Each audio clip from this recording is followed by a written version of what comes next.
নমস্কার বন্ধুরা, এই যে আবার বেরোলাম। সকালে এক চট বেরিয়েছিলাম কাজের জন্য, এখন একটু দরকার আছে। আর এই যে বৃষ্টি, এই যে এত বড় কি এমন নাকি ঝড় উঠবে, বঙ্গোসাগরে যাবে। কিন্তু আমরা চাই যে কারুর যেন কোনো ক্ষয়ক্ষতি না হোক।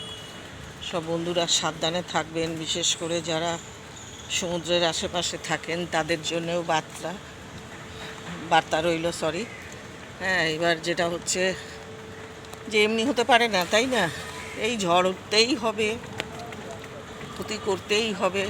ভগবান যেন কেমন, হ্যাঁ, ক্ষয়ক্ষতি ছাড়া বৃষ্টি দাও। এত গরমে আমরা মরছি, আমাদের মতন সাধারণ মানুষ। যেন সব ভালোই ঝড়টা বেরিয়ে যায়, ক্ষয়ক্ষতি যেন না হয়। আর চুটিয়ে বৃষ্টি দাও এমনি, কারণ গরমে সত্যি পাচ্ছি না, খুব শরীর খারাপ হয়ে যাচ্ছে। আর সকাল থেকে মনে হচ্ছে যেন সত্যি খুব একটু ভালো লাগছে, একটু ঠান্ডা পড়েছে, তার জন্যে।